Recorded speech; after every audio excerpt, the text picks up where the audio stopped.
현재 진행 상황을 그대로 이어가서 오늘도 함께 하겠습니다.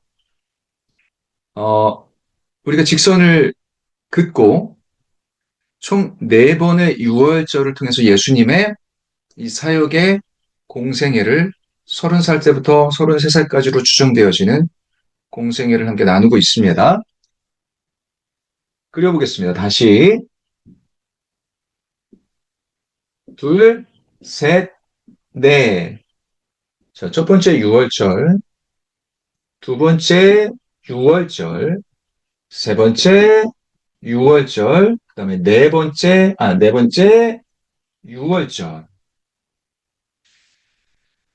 예수님의 되비는 반복하고 다시 재확인합니다. 예수님의 사역은 세례 받으심으로부터 시작하여서 광야에서 시험 받으신 후에 제자들을 5명 삼으시고 가나 혼인잔치에 갔다가 드디어 예루살렘, 예루살렘에, 예루살렘에 유월절이 되어져서 올라가십니다. 예루살렘에 유월절이 되어서 올라가면서 대비하셨다라는 것을 기억해 주시고요. 사람들에게 나타나신 공식적인 사역의 시작, 예루살렘에서의 어떠한 일이 그러면 사람들에게 주목받기 시작하셨는가 기억하시죠? 성전 청결 사건, 사리 사욕에 매몰된 종교 지도자들과 백성들의 판을 뒤집어 엎으십니다. 하나님의 성전은 거룩하게 구별되어야 된다. 거룩함이 훼손된 현장을 하나님 자체이신 성전 자체이신 예수님께서 뒤집어 엎으십니다. 자, 그런 일과 함께 주목할 만한 사건은 니고데모 사건입니다. 니고데모와의 대화가 이때 있었죠. 그 유명한 요한복음 3장 16절 성경의 농축본이라고 할 수 있는 하나님 우리를 사랑하시고 예수님을 보내심에 대한 대화가 이때 나왔다. 거기서 몇 개월, 약 6개월에서 8개월 정도 머무르시다가 예수님은 갈릴리로 가십니다. 다시 예수님의 근거지인 갈릴리 지역으로 돌아가십니다. 어디를 거쳐서요? 사마리아 거쳐서. 예. 사마리아를 거쳐서 요한복음 4장 예배에 대한 중심을 알려주신 사마리아 여인과의 대화를 통해서 예수님은 멀리 돌아가지 않으시고 사마리아가 당시에 이스라엘 백성들에게는 배척받고 멸시받는 사람들, 그 동네를 직선으로 관통해서 가셨다. 이 말씀 같이 나눴던 기억하시죠? 그러고 나서 드디어 예수님께서 1년차 사역, 첫 번째 갈릴리 전도 여행 1년차 사역을 하시게 됩니다. 지난주에는 우리가 나누었던 것이 제자들, 베드로를 어떻게 만나시고 전임 사역자, 예수님을 전적으로 삶을 드리는 제자가 아니었는데 물고기를 잡는 사건으로 말미암아 전적인 삶을 드려지는 제자가 되는 그 의미를 나누었습니다. 기억하시죠? 자, 그 어간을 중심으로 1년차 사역을 간단하게 조망해 볼게요. 먼저 예수님은 갈릴리로 내려가셔서 첫 번째 유월절을 이 명절을 겪으시고 난 다음에 갈릴리로 가신 다음에 본격적으로 직접 복음을 전하는 일을 시작하십니다. 말씀드린 대로 제자들이 없었습니다. 5명의 제자와 함께 하긴 했었지만은 전임 제자들은 아니었다. 파트타임으로 있었던 제자들. 하지만 이제 점점 예수님의 사역이 견고해지면서 제자들도 늘고 사람들에 대한 예수님에 대한 인정도 늘어나게 되는 그 시작, 어디를 기억하셔야 되느냐? 이 동네, 이 도시를 기억해야 됩니다. 가, 버, 나, 움입니다. 들어보셨죠? 가버나움. 가버나움은 왜 중요한가? 예수님이 처음에 가셨을 때 어디서부터 사역을 시작하셨을까요? 예수님의 집은 어디라고요? 예수님이 태어나신 곳은 베들레헴입니다. 예루살렘 밑에 있는 베들레헴에서 태어나셔서 예수님의 부모님이 사시던 곳은, 육적인 부모가 살던 곳은, 태어나서 자라신 곳은 아시다시피 나사렛이죠. 나사렛에서 먼저 사역을 시작을 하시죠. 나사렛의 회당에서, 회당은 지금으로 따지면은 초등교육, 초등, 중등 교육을 맡은 당시의 종교 국가의 아주 중요한 교육기관이었습니다. 회당 중심 공동체이기도 했죠. 이 회당의 선생님들을 랍비라고 한 거고요. 바리새인들이고요. 그 바리새인들에 대한 설명은 했었죠. 바리새인 종교 지도자들 이쯤에서 다시 한번 왜냐면 지금부터 여기서부터도 그 갈등은 시작되니까 종교 지도자들 핵심적으로 어떠한 부류의 사람들이 있었죠.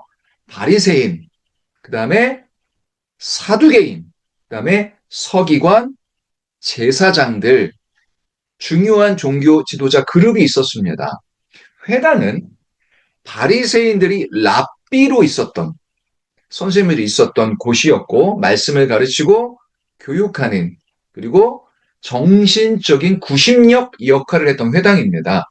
랍비가 있었고 그 교장 선생님이 회당장이에요. 그리고 회당장 들어보셨죠? 자, 그 회당에서 예수님께서 구약의 예언서를 쫙 펼치시고 특히 마태복음의 경우에는 구약의 이사야서를 많이 인용하시면서 말씀을 전하시는데 말씀이 너무 파격적이고 당연하죠. 성경의 저자가 예수님이시잖아요. 저자 특강이에요. 저자가 직접 나와서 말씀을 전하시고 당연히 말씀이 진짜 진리를 전하시는데 문제가 있습니다. 고향에서 본인이 태어난 곳에서 지금 말씀을 전하시니까 받아들여지지 않죠. 어? 저 친구는 저기 목순의 요셉네 목순의 아들이잖아. 그리고 여기서 자라고 어렸을 때부터 자라고 성장했던 배경 안에서 이 사람들이 예수님의 말씀을 받아들일 수가 없었습니다. 우리가 이거는 잘 아슬이라고 생각을 해요.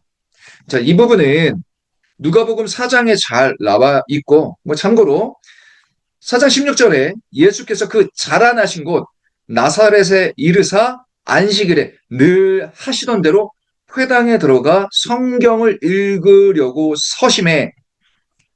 회당에 왜 들어갔어요? 성경을 읽으려고 늘 하시던 대로 말씀을 읽으려고. 근데 지금은 말씀을 읽으려고 가신 게 아니라 가르치시러 가셨다가 배척당합니다. 그 내용은 우리가 잘 어떻게 배척당했는가는 요건 한번 참고해 볼게요. 누가복음 4장 26절에 가보니까 회당에 있는 자들이 이것을 듣고 예수님의 말씀을 듣고 화가 났다 그래요. 화가 나서 일어나 동네 밖으로 쫓아내어 그 동네가 건설된 산 낭떠러지로 끌고 가서 밀어 떨어뜨리려고자 할 때 예수님께서 그 가운데로 유유히 지나가신 거. 어느 정도로 배척했느냐? 그냥 너 나가가 아니에요. 얼마나 화가 났느냐? 얼마나 예수님에 대한 배척의 마음이 살인하려고 한 거예요. 신성모독이라고 생각한 거예요. 아이러니하죠? 저자 특강, 성경의 저자가 직접 나와서 말씀을 전하는데 정작 그의 고향에서는 예수님을 낭떠러지에서 집어 던지려고 한 겁니다. 아니 이거 살인 미수죠. 예수님이 유유히 빠져나오셨다. 그래서 어떻게 빠져나왔고 했는지는 모르겠지만 어쨌든 살아나오십니다. 자, 이런 얘기를 말씀드리는 거고요. 나사렛에서 사역은 안 되겠다. 예수님께서 자리를 옮기십니다. 어디로요? 가버나움으로요.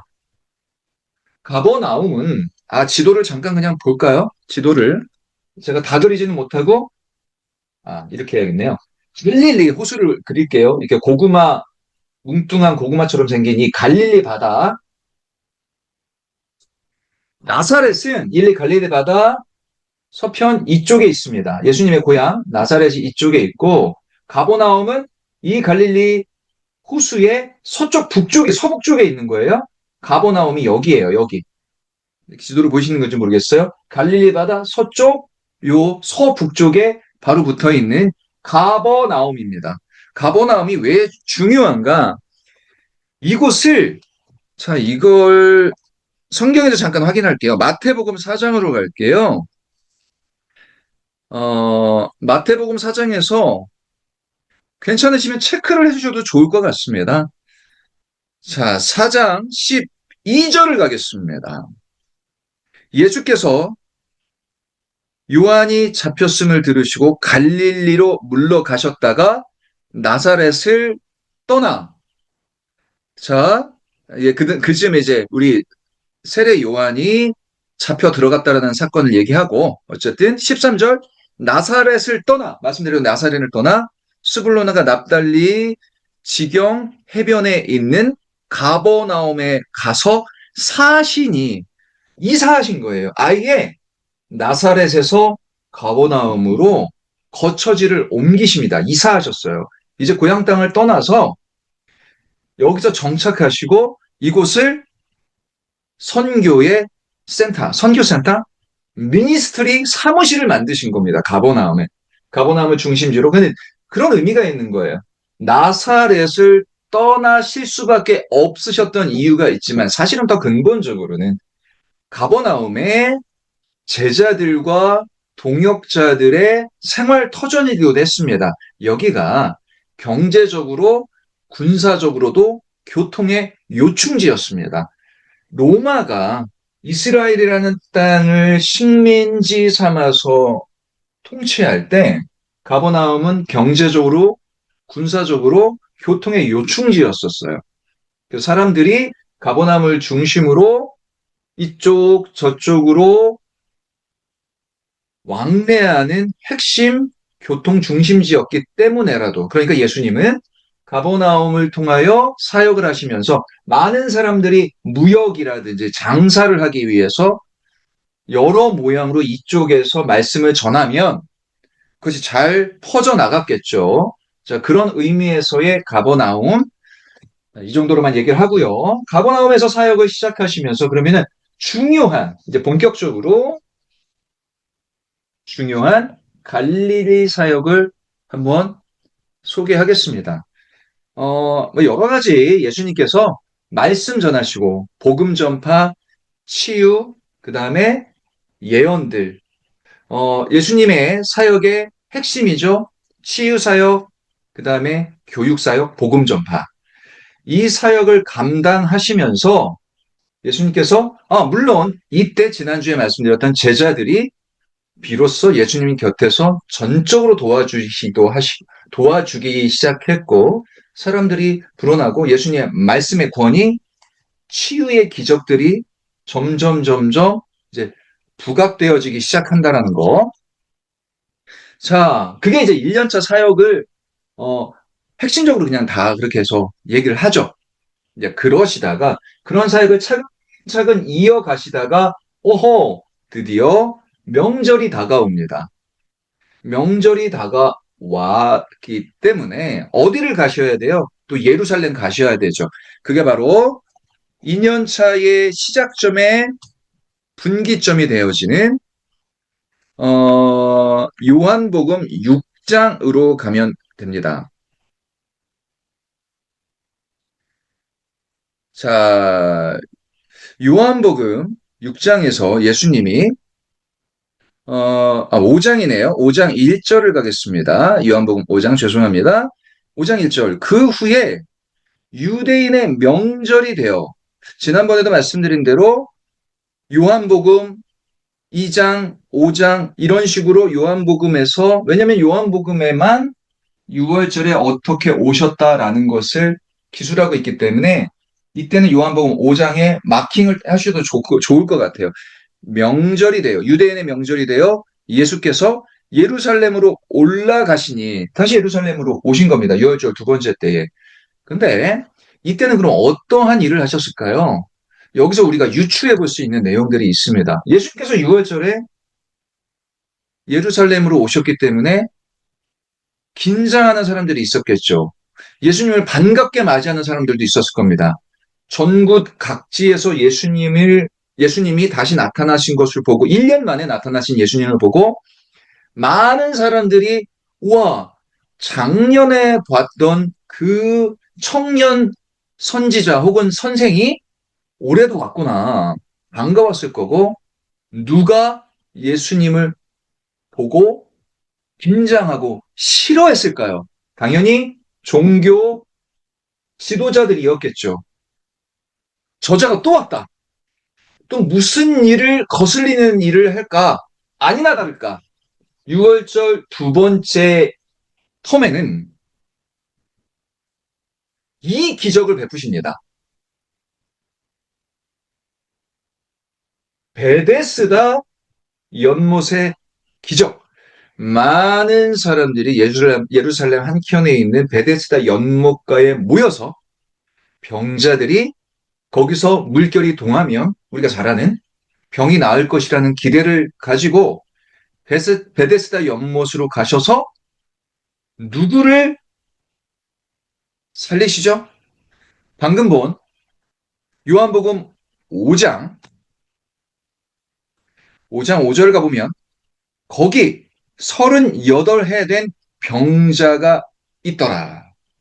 자, 38년 된 안진뱅이 병자를 살리신 사건. 이게 6월절 두 번째 때 있던 사건인데, 잘 아시죠? 이 사건만 성경에는 기록되어져 있습니다.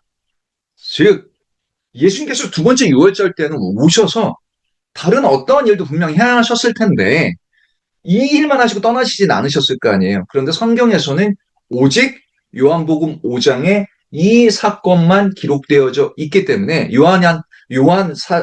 제자에게 감사한 것이 요한이 아니었으면 두 번째 유월절 때 예수님이 예루살렘에 오셨다라는 것조차 우리는 모를 뻔했어요. 이 사건 유일하게. 근데 이 사건이 아니나 다를까 종교 지도자들의 심기를 제대로 건듭니다. 두 가지 이유 때문이야. 이거는 좀 거론하고 가는 게 좋겠죠? 왜냐면 계속 본격화됩니다. 종교 지도자들과의 갈등이 갈릴리에서 사역을 할 때도 이미 종교 지도자들의 눈에 거슬리는 일들이 있었어요. 그런데 특히 이 수도에서 예루살렘에서 종교 지도자들은 베데스다 연못 사건이 두 가지 이유로 심하게 신학적인 충돌과 예수님에 대한 이렇게 얘기할게요. 구투리를 잡을 수 있게 되는 거예요. 첫 번째, 아니 어떻게 안식일인데 병자를 고친 게 안식일인데 병자를 고칠 수 있느냐? 안식일에는 아무것도 하면 안 되기 때문에 그리고 예수님께서 이 이슈가 있었습니다. 하나님을 아버지라 표현하세요. 자, 이 얘기가 어디에 나오는가? 요한복음 5장 16절 이하로 나옵니다. 아니, 제가 읽을게요. 자, 하나님을 아버지라고 일컫는 것 자체가 네가 뭔데 어디 촌구석에서 올라온 작자가 종교제도자들 입장에서는 감히 아버지라고 이거는 신성모독도 이런 신성모독이 없죠. 요한복음 5장 16절 그러므로 안식일에 이러한 일을 행하신다 하여 유대인들이 예수를 박해하게 된지라 예수께서 그들에게 이르시되 내 아버지께서 이제까지 일하시니 나도 일한다 하심에 유대인들이 이로 말미암아 더욱 예수를 죽이고자 하니 이는 안식일을 범했을 뿐만 아니라 하나님을 자기의 친아버지라고 하여 하나님과 동등되도록 얘기를 했다라는 게 빌미가 되어집니다. 안식일에 일을 했다? 야, 이거는 지금도 안 돼요. 지금도 이스라엘에 유학을 다녀온 분들의 얘기를 들어보면은 지금도 안식일에는 손 하나 까딱하지 않는데요. 그래서 그런 유명한 일화가 있죠. 유학생이 이렇게 그래서 플랫을 하고 있는데 집주인이 부르더라는 거예요. 너무 더우니까 에어컨이 켜져 있었어요. 그래서 이렇게 집주인이 거기서 집주인 가족들이 이렇게 쉬고 있는데 학생 이리 와봐, 이리 와봐. 이제 왜 그러세요? 아, 있잖아. 우리가 깜빡하고 어제 에어컨 끄는 것을 깜빡 잊었어. 그래서 에어컨이 켜져 있는데 에어컨 좀 꺼줘. 혼내야죠. 그들에게 있어서는 지금 에어컨을 끄는 것조차 노동이 되어지고 해서는 안 될 일인 거예요. 율법에 입각하여. 엘리베이터 버튼도 못 누른답니다. 그래서 이스라엘 사람들은 지금도 금요일 낮이 되면 모든 장사를 다 닫고 안식일 준비로 돌입하여 안식일에는 손 하나 까딱하면 안 돼요. 쉬어야 되고 요만큼의 조그만한 0.1%의 노동도 하면 안 됩니다. 그러한 안식일인데 예수님이 병자를 고친 것 큰 이슈였고 하나님을 아버지라고 야 이거는 그래서 예수님을 죽이려고 시작한 시작점 6월절 두 번째입니다. 그런 다음에 예수님이 다시 어디로 가셔야 돼요? 갈릴리로 가셨겠죠. 두 번째 갈릴리 전도 사역이 시작됩니다. 또 여러 가지 일을 이 1년간 하셨겠죠. 자, 주목할 만한 몇 가지만 짚어볼게요. 오늘은 요 6월절 끝 6월절 직전에 2년 차의 요 지점까지만 할 거예요. 음. 자, 그러면 예수님이 6월절을 마치시고 다시 갈릴리 지역으로 가셔서 사역을 이어가십니다. 중요한 몇 가지 포인트. 가시자마자 하셨던 일들 중에 중요한 일이 힌트 드릴게요. 맞춰보세요. 12. 12. 어, 저희가 7시 반에 딱 시작을 하자마자 12명이 딱 시작을 했거든요. 지금은 13분, 한 14분 정도 계신 것 같은데, 우리가 12제자는 상징성, 이거 제가 답을 말해버렸네요. 상징성을 가지고 하는구나. 오늘 이 얘기를 할 텐데라고 생각을 했었습니다. 12제자를 이때 이렇게 표현할게요. 오디션을 거치고 12제자를 선택하십니다. 우리가 상식적으로 그렇게 많이 알 수도 있을 것 같아요. 예수님께서 사역을 하시면서 제자 삼아서 12제자를 완성시켜 놓고 사역을 시작하신 게 아닙니다. 예수님의 제자는 많았어요. 예수님의 말씀을 귀 기울이고 예수님의 삶을 본받고 그 복음을 그 진리를 따라 살려고 했었던 제자들이 많았습니다. 수백 명이었겠죠. 그 제자들 가운데 지금 현재 적어도 5명의 확보된 예수님 픽하신 제자는 있잖아요. 그러면 그 수많은 제자들 중에 예수님께서 오디션이라고 제가 표현한 이유는 예수님의 판단 기준이 있을 겁니다. 물론 오디션이라고 해서 예수님께서 뭐 필기시험 보고 실기시험 뭐 이렇게 해서 체력시험을 보고 뭐 이런 식으로 해서 뽑지는 않으셨겠죠. 모르겠네요. 뭐 그런 과정이 있었는지는 성경에 뭐 그것까지 나오지는 않지만 그러나 예수님께서 12제자를 명절 지나고 들어오셔서 뽑았다라는 근거는 누가복음 6장을 근거합니다. 누가복음 12장, 6장 12절을 갈게요. 누가복음 12장, 6장 12절을 가서 자, 찾으신 분이 있다라면 같이 성경을 보시면서 마킹을 하셔도 좋고 제가 읽겠습니다. 이때에 예수께서 기도하시러 산으로 가사 밤이 새도록 하나님께 기도하시고 밝음에 그 제자들을 부르사 그들 중에 12를 택하여 사도라 칭하셨으니 자 예수님께서 갈릴리로 복귀하신 다음에 갈릴리 바다 옆에 있는 어떤 산에 추정되는 이곳에서 제자 12명을 발표하십니다. 밤새 기도하셨어요. 이만큼 신중하셨다라는 거죠. 그 12명의 제자를 신중하게 날이 밝도록 기도하시고 발표하십니다. 12제자 혹시 외우고 계십니까? 제가 12제자 뭐 참고로 한번 우리 성경학교나 뭐 유아동부 때 우리 함께 12제자 외웠던 기억이 있으시다면 베드로와 안드레, 야고보, 요한, 빌립, 바돌로메, 도마, 마테, 야고보, 다데오, 시몬, 가룟 유다. 어, 빌바도마, 야다, 시몬, 가룟 유다. 이렇게 베아냐여 빌바도마 야다시가 야다시가 가룟 유다라고 하니까 가룟 유다라고 해도 되고 그렇게 해서 12명. 참고로 예전에 제가 아이들을 가르치기 위해서 좀 마땅하게 쉽게 가르칠 수 있는 노래가 있을까 싶어서 그때 당시 어, 한자되었던 노래가 있었거든요. 베드로와 안드레 야고보 요한 빌립 바돌로메 도마 마테 야고보 다데오 시몬 가론 유다 이런 식으로 노래로 가르쳤던 기억이 있습니다. 제자 외워두면 좋겠죠? 생각이 나서 한번 말씀드립니다. 자, 열두 제자는 왜 이때 열두 제자가 중요했을까요? 열두 제자가 지금 우리가 방금 읽은 내용에도 성경에도 있는데 이미 이때 예수님은 큰 그림을 그리셨죠. 제가 그래서 지난주에는 이 예수님의 말씀에 마음이 뜨거워졌다라는 거 기억하신다라면 여기서 잠깐 멈추어 그 내용을 한번 볼게요. 무슨 말을 하려고 하느냐? 예수님께서 그러니까 베드로를 부르시고 내가 너희를, 그때 베드로만 부르신 게 아니에요.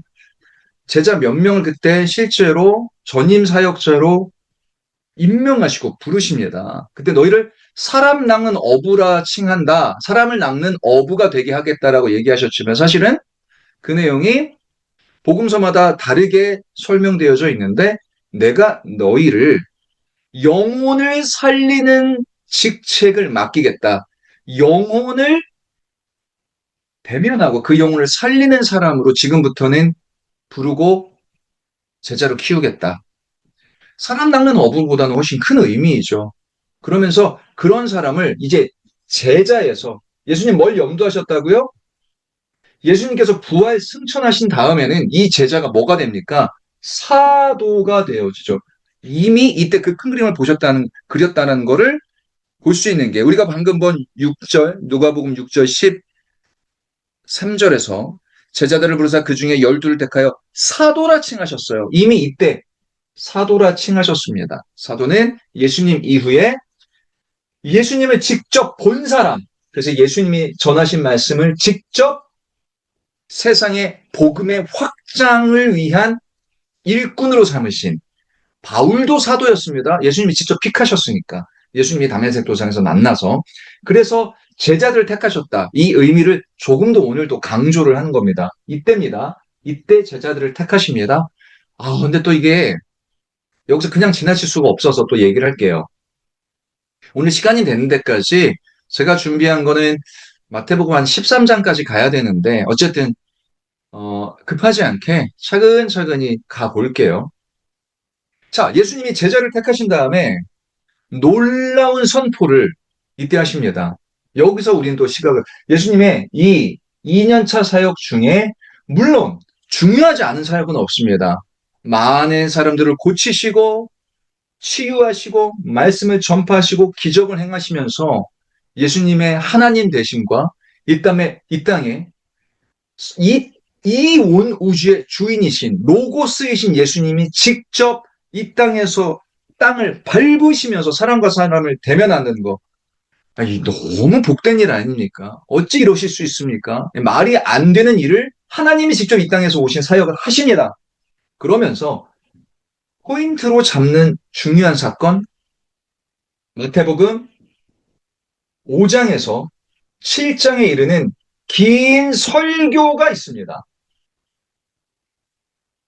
이 설교의 제목을 네 글자로 우리는 보통 이야기합니다.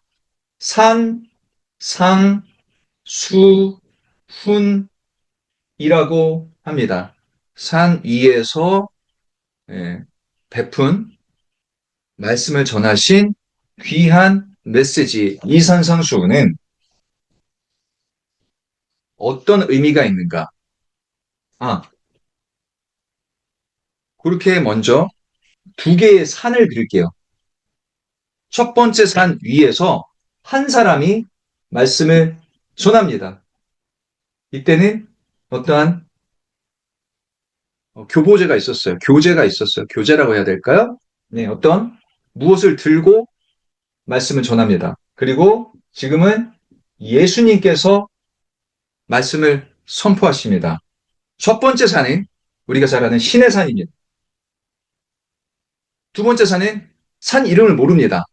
무명의 학자들에 의해서 뭐 고고학자들이 지금도 막 밝혀내려고 노력은 하고 있겠죠. 예수님의 산. 이게 어떠한 대칭으로 비교될 수 있는가? 이때 신의 산에서 선포된 게 뭐죠? 십계명. 십계명과 율법이 선포되어지죠. 예수님은 산상수훈이라는 것을 직접 선포하시면서 신학자들은 이렇게 이야기합니다. 이 산상수훈은 새로운 신의 산의 언약이다. 새로운 신의 산의 언약이다라고 얘기하십니다.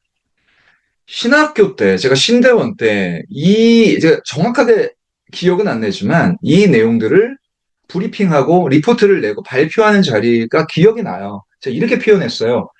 구역의 십계명을 갱신하는 자리였습니다라고 리포트를 했더니 교수님께서 너무 저는 이게 그렇게 감동은 남는데 학생이 전도사님이 얘기하신 갱신이라는 표현도 맞기는 하겠지만 반 정도만 맞는다. 십계명은 아니 산상수훈은 십계명을 갱신했다라기보다는 이렇게 얘기하자. 십계명을 완성하셨고 예수께서 직접 하신 말씀이기도 해요. 완성하셨고 그 율법과 십계명과 율법의 취지를 회복시키신 겁니다. 성취하신 겁니다. 회복시키시고 완성하셨다라는 이 놀라운 선포가 산상수훈입니다. 왜냐면은요, 예수님께서 이 땅에 복음은 죄인된 우리가 천국 백성이 되는 획기적인 말도 안 되는 기적 중의 기적이고 은혜 중의 은혜입니다. 그런데요, 산상수훈을 선포하시면서 인간이 하나님의 사람이 율법은 뭐가 중요할까요? 행위가 중요해요. 아까 말한 대로 지금도 이스라엘 국민들은 율법을 지키는 데 있어서 안식일에 노동하지 말아라고 하니까 손 하나 까딱하면 안 된다라고 하는 행위 중심의 결과론적인 신앙생활을 하게 만든다는 겁니다. 율법이 잘못됐다라는 게 아니라 자칫 행위 결과론에 입각한 신앙생활을 완전히 파격적으로 깨부신 것이 산상수훈입니다. 자, 제가 한 4주 전인가요? 주일날 말씀을 나눌 때에 우리는 진실해야 됩니다. 그다음에 성실해야 됩니다. 확실해야 됩니다. 라는 말씀을 전한 기억 있으시다면 진실, 우리는 동기에 있어서 진실해야 됩니다. 하나님은 우리 내면의 동기와 마음속 깊은 어떠한 꿍꿍이가 있는지 아직 꿍꿍이라고 해서 좀 이런 표현 좀 죄송한데 그렇죠. 왜냐하면 우리는 인간적인 인본적인 욕심의 사람들이기 때문에 불완전한 사람들이기 때문에 그 진실한 동기를 하나님의 그 꿍꿍이를 모르시지 않으세요. 목사인들, 바리새인들, 서기관들, 목사인들 거기서 자유로울 수 있겠습니까? 그런 하나님의 사람들의 진실한 동기를 살피시고 삶의 과정에 성실을 따지세요. 하나님은 따지십니다. 그리고 우리의 마무리도 확실해야 됩니다. 이게 전부를 다 보십니다. 성도는 이래야 됩니다. 진실해야 되고 성실하고 확실해야 됩니다. 산상수훈은 성도의 내면의 동기와 성품을 다 보시겠다라는 하나님의 선포입니다. 율법을 그렇게 해서 그 취지를 완성시키기 위해서 오신 거예요. 세상에서의 삶을 그렇게 살아내라. 물론 그렇게 살아낸 사람들의 보상이 천국이 아닙니다. 다시 한번, 이거 너무 중요한데. 제가 진도를 조금 못 나가더라도 성도의 삶이 율법적이라는 것은 그런 거예요, 여러분. 어, 제가 되게 조심스럽게 얘기합니다. 율법 중심의 교리적 삶을 요구하는 자칫 그런 말씀에 매몰되면은 어쩔 수 없이 결과론적인 신앙생활을 할 수밖에 없거든요. 근데 예수님이 산상수훈을 통해서 우리가 그 취지를 정밀하게 봐야 되는 이유는요. 말씀드린 대로 내면의 동기, 우리의 성품, 행위까지 다 감찰하시겠다라는 거예요. 그래서 우리가 신약 시대에 살고 있으니까 율법의 얽매임에서 우리는 벗어났다. 율법적인 삶을 요구했던 구약보다는 자유롭다? 아니요. 절대 자유롭지 않습니다. 왜요? 다시 한번 강조합니다. 우리의 진실함과 성실함과 확실한 성도의 삶을 하나님은 보시겠다라는 거예요. 그 시작점이 산상수훈입니다. 제가 참 그래서 이 성경대로 이러한 프로그램이 중요하고 좋은 이유가 제자들을 선택하시고 난 다음에 산상순을 얘기하셨구나. 우리의 삶이 제자여야 되기 때문인 거예요. 예수님은요, 다시 한번 강조드리지만은 성도에게 복음 전하시기 위해서 오셨습니다. 성도 삼기 위해서 오셨습니다. 아니에요. 더 중요한 건 제자 삼으시기 위해서 이 활동을 하신 거예요. 너희가 사마리아 땅 끝까지 이르러 제자 삼으라고 하신 거예요. 우리에게 전도하시라는 것보다 더 큰 취지예요. 제자를 선택하시고 산상수훈입니다. 자, 우리가 잘 알듯이 예수님께서 뭘 강조하셨어요? 구약의 율법으로는 살인하지 말라예요. 살인하면 안 돼요. 제가 또 이거 또 하고 싶네. 십계명 외우세요, 여러분. 십계명 외우는 방법 이거 다음 주에 할게요. 십계명 외워야 돼요. 십계명은 왜냐? 오늘 취지와도 맞아요. 십계명을 외운 자들이 산상수훈의 팔복도 같이 비교해서 볼 수 있기 때문에 십계명 쉽게 외우기. 십계명 쉽게 외우기. 라임 좋죠? 십계명 쉽게 외우기. 어떤 목사님이 설교 가운데 이거를 얘기하신 게 있는데 제가 한 번 더 업그레이드 한 거예요. 그래서 되게 재밌어서 제가 당시에 아동부 사역을 하면서 십계명 쉽게 외우기를 했는데 지금도 저도 안 잊어먹고 좋아요. 뭐 1계명 일단은 하나님만 섬겨라. 이상한 우상을 섬기지 마라. 삼가할 것은 삼가할 것이 있으니 망령되이 일컫지 말아라. 사업자들이 안식일 지키기 힘드니까 사업자들도 안식일 지켜라. 오래 살고 싶으면은 부모를 공경해라. 이런 식이에요. 이거는 다음 주에 할게요. 십계명 외우세요. 자, 이거 십계명 얘기하다 보니까 여기까지 갔어요. 잠깐 격기를 샜는데, 자, 살인하지 말아라. 살인하지 말라는 몇 계명일까요? 예, 6계명이에요.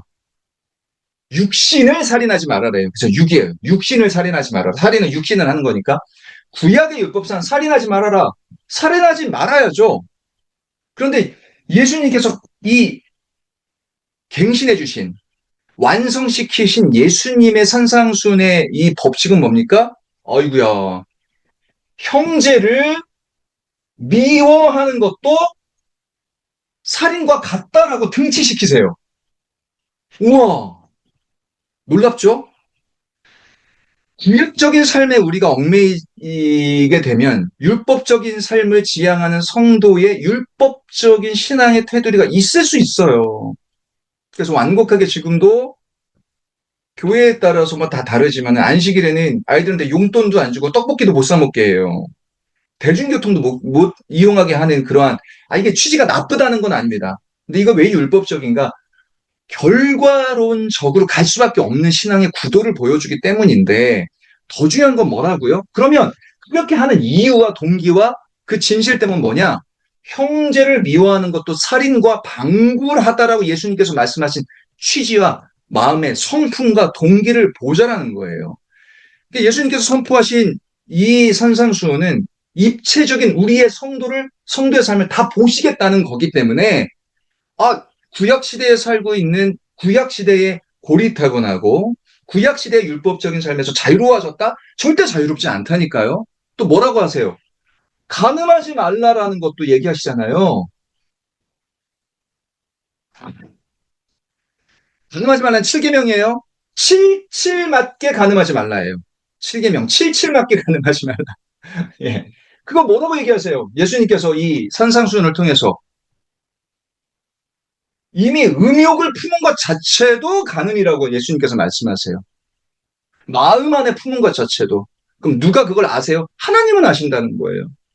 내가 저 사람을 보고 음욕을 품었다라는 거 사람들은 몰라요. 나는 간음하지 않으면 된 거예요. 그러면 성도의 삶 이 정도면 됐지? 아니라니까요. 마음까지도 감찰하시겠다라는 게 예수님의 취지예요. 오늘 산상수훈에서 끝나겠는데요. 여기서 제가 이제 좀 마음이 이렇게 동하는데, 마태복음 5장 48절을 가면은요, 예수님께서 이렇게 얘기하십니다. 어, 산상수훈 전반을 거쳐서 가장 좀 부담되는 말씀 중에 하나예요. 하늘에 계신 너희 아버지가, 와, 온전하신 것 같이 너희도 비슷하게 온전하게 위해서 노력해라? 이것도 아니에요. 예수님께서 이렇게 말씀하세요. 하늘에 계신 하늘 아버지가 우리 하나님이 온전하시잖아요. 완전하시듯이 너희도 온전하래요. 우리도 온전하래요. 그 거룩을 실현시키는 이것을 우리는 성화라고 하는데 그런 삶을 살아내래요. 쉽지 않습니다, 여러분. 성도의 삶이 쉽지 않습니다. 복음은 입체적입니다. 하늘나라에 가기 위한 우리를 전적으로 택해 주셔서 하늘 백성이 되게 하셨지만 이미 그래서 신학적으로 이 두 단어가 되게 중요하거든요. 우리는요, 이거 되게 중요해요. 이미와 아직 사이에 있는 사람들이에요. 이미 나는 구원받은 백성이에요. 하나님이 나를 이걸 불가항력적인 은혜라고 하는데 나를 이미 천국 백성 삼아 주셨어요. 나는 그래서 하늘 백성의 시민권자로 살고 있어요. 이거는 성경적 선포가 맞죠. 그런데 아직 우리는 그래서 바울이 얘기한 표대를 향하여 빌립보서에서 표대를 향하여서 나는 가고 있다. 노심초사해요. 노심초사해요. 왜? 나는 이미 천국 백성이라는 감사와 은혜가 있지만 아직은 거기에 도달하지 못한 불완전한 사람이라는 이 공포와 무서움으로 두려움과 떨림으로 삶을 살아가야 되는 사람이에요. 이 중간자들이에요, 우리는. 그래서요, 나는, 성도 여러분, 정말 이거 경계해야 됩니다. 누누이 강조드리지만 나는 이 정도면 됐지라는 신앙생활을 스스로 계속 거부해야 됩니다. 난 이미 천국 백성이야. 예수 믿으면 천국 간다고 하니까 나 예수님 믿는다니까. 나는 이미 천국 백성이라는 자부심, 오케이. 그거 너무 좋아요. 율법에 얽매여서 율법적인 거를 완성해야 천국 간다라는 그거 안 됩니다. 그럼 율법적인 신앙에 굉장히 큰 맹점이 있습니다. 그러니 우리가 얼마나 분별을 해야 될 사람들입니까? 이게 참 제가 오늘 설교처럼 갑자기 제가 마음이 이렇게 뜨거워지는데, 너무 중요해서 그래요. 산상수훈의 메시지를 통해서 우리가 예수님의 말씀과 제가 최근에, 어제 우리 한전사님도 종매가도 목사님 얘기를 하셨지만은, 복음주의권에 있는 목사님들이 얘기를 하실 때 제가 최근에도 너무 귀한 말씀을 들었습니다. 지금 이제 간단하게 말할게요. 사랑의 반대말이 무엇이냐? 사랑의 반대말은 공포라는 겁니다. 복음은 이 세상에 존재하는 가장 위대하고 비교 불가한 사랑의 완성이고 최고입니다, 최고. 근데 그 반대는 공포이다. 그러니까 제가 이렇게 아젠다만 말씀을 드리는데 그 말이 무엇이냐? 우리가 이미와 아직 사이에 낀 사람으로서 이러한 무서움을 갖지 않으면 안 된다는 거예요. 자, 그런 취지에서 산상수훈 이걸로 일단 마무리할게요. 오늘은 여기까지 해야겠네요. 아이고야. 그만큼 산상수훈이 중요하기 때문에. 예수님의 2년차 사역 중에 산상수훈이 그만큼 중요하기 때문입니다. 구약과 신약의 갈림길이라고 해도 될까요? 그만큼 예수님께서 수천 년간, 3천 년간 구약에 쩌들었던 이스라엘 백성들, 그리고 우리에게도 예수님이 이 땅에 오신 말씀의 선포적인 엑기스로서의 산상수훈을 얘기하실 때 말씀드린 대로 우리는 그 사랑에 전율해야 되지만 사랑의 반대편에 있는 공포의 이 공포라고 얘기 드려가지고 이 공포가 인간적인 공포, 이런 두려움, 그게 아니라 영적인 두려움으로서의 공포. 무슨 말일까요? 마태복음 7장 21절에서 23절까지의 말씀이 우리 신앙생활 내내 너무 부담스럽거든요. 우리 신앙생활 내내 우리의 기도 속에 우리의 신앙생활의 지점에 가보나움이 되어야 될 것 같습니다. 그럴게요. 그렇게 표현할게요. 우리의 삶에, 우리 삶의 복음의 센터가 되어야 된다. 거기에 걸려있는 표가 되어야 된다라고 생각을 해요. 우리는 정말 복음으로 한 천국 백성된 귀한 하나님의 자녀이지만 마태복음 7장 22절과 23절의 삶을 염두하고 아직 이것을 이루어가고 그 두려움과 떨림으로 삶을 살아가야 될 사람들입니다. 제가 그러면은요, 마태복음 7장 31절을 우리 같이 나누고 오늘은 마무리하는 게 좋겠어요. 자,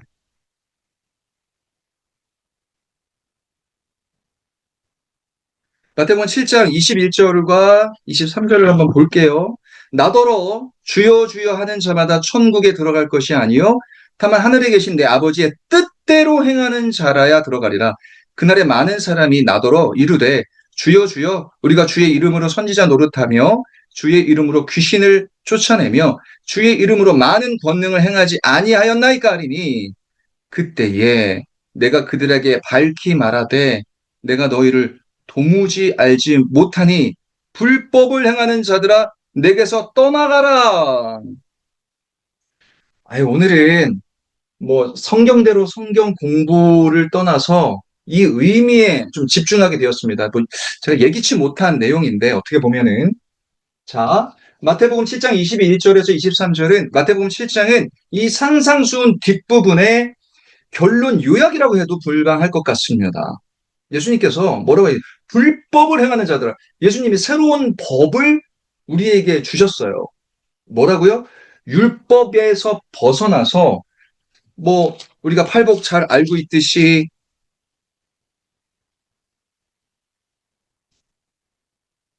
자, 팔복 심령이 가난한 자는 복이 있고 애통하는 자는 복이 있고 온유한 자는 복이 있고 의의 주린이고 목마른 자는 복이 있나니 그 복.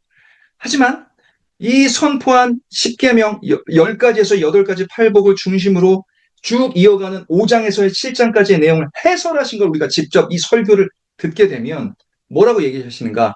말씀드린 대로 우리의 진실, 삶의 진실과 성실과 확실한 온전함을 이루는 삶이었는지를 이렇게까지 꼼꼼하게 보시겠다라는 선포를 간과해서는 안 된다라는 겁니다. 자, 말씀을 마무리할게요. 자, 오늘은 설교가 되어버렸습니다. 하지만 너무 중요한 얘기이기 때문에 준비된 것은 여기까지 가지 못했지만 우리 여기서 멈춰서서 성도 여러분, 이 시간 함께하는 성도 여러분, 갈보리 교회가 계속 중복해서 말씀드리는 거는 말씀이 살아있는 교회가 되어지기를 정말 매일 기도합니다. 매일 입버릇처럼 하나님, 갈보리 교회는 말씀이 살아있는 교회가 되기를 소원합니다. 복음의 총론과 강론이 있습니다. 오늘 예수님께서는 이 산에 올라가셔서 우리에게 전하시면서 우리에게 너무나 말도 안 되는 사랑의 복음으로 이 땅에 오셨지만 삶의 내용들을 이렇게 엮어내지 않으면은 내가 너희를 마지막 심판대에서 모른다고 할 거야 라고 이 두려움과 떨림을 우리에게 또 선물해 주신 거예요. 이건 선물입니다. 두려움과 떨림을 우리에게 주신 것은 이만큼 성도의 삶을 가벼이 보아서는 안 된다는 겁니다. 물론 저 같은 사역자들은 직업 자체가 그렇기 때문에 더 그렇죠. 당연히 그래서 훈계하려고 하고 뭔가 이거를 공포를 조장하려고 말씀드리는 것이 아니라 우리 같이 우리 갈보리 성도들 천국에서 다 만나야 되니까 이 복음의 총론과 강론을 살아간 우리가 거기서 만날 때까지 이 삶을 지켜내야 되기 때문에 우리 애씁시다. 정말 열심히 신앙생활 합시다. 우리의 진실과 성실과 확실을 담아내는 하루하루. 그래서 얼마나 피곤한 시간 이 줌 앞에서 앉으셔서 우리가 이 내용을 함께 나눕니까? 이 간절함이 우리 삶 내내 힘들고 피곤하더라도 우리를 살리는 우리의 선교센터의 표가 어찌 보면은 이 산상수훈의 귀한 말씀의 중심이 되었으면 합니다. 말씀 뵙겠습니다. 수고 많으셨고요. 다음 또 이어갈 내용들은 또 이렇게 천천히 갈게요. 원래는 제가 10주 정도 커리큘럼을 생각을 했어요. 이제 그렇게 되면은 10주 안에 지금 8주째인데 제가 지난주에도 뭔가 멈추었었고 여기도 멈추었었는데 오늘도 멈추었었지만은 괜찮죠? 뭐 12주, 13주, 한 14주 정도로의 이 마지막 십자가까지 달려가는 게 가능할 것 같거든요. 괜찮으시죠? 그러고 난 다음 우리 책거리 하죠. 네, 기도하고 마치겠습니다. 하나님, 오늘은 어쩌다 보니 하나님의 계획하심이라고 저는 생각하겠습니다. 산상수훈에서 예수님의 이 제자들과 함께 올라가신 그 사람들 청중 사이에서 쩌렁쩌렁 울리면서 예수님께서 말씀하셨을 겁니다. 내가 이 땅에 와서 사랑으로 왔다. 근데 백성들아, 이 성도들아, 2000년이 지난 우리에게도 이 예수님의 말씀이 웅변처럼 들려지기를 소원합니다. 내가 구약의 이 율법을 다시 완성시키고 너희들에게 새로운 계명을 주려 왔는데 사랑해라. 하나님을 사랑하고 이웃을 사랑하고 그래서 이렇게 살아라는 원칙을 재확인시켜주는 귀한 그 산 위에 우리가 오늘 있음을 우리의 육신의 이 영적인 우리의 포지션이 2000년 전 그 산등성이 예수님과 함께 있기를 소원합니다. 하나님, 우리 갈보리 성도들이 그 산등성에는 여러 사람들 중에 한 무리로 모여있는 이미지를 그려볼 때에 우리가 끝까지 성도로 살아남게 하여 주시옵소서. 저는 목사로서 이 부담을 매일 정말 무거운 부담으로 지니고 살아야 되겠지만 우리 성도들과 함께 이 부담이 내가 원해서 진 십자가는 무겁지 않다고 했습니다. 하나님의 말씀을 살아내야 되는 우리의 삶의 부담이 기꺼이 질 만한 십자가가 되게 하여 주시옵소서. 하나님, 그래서 우리 성도들이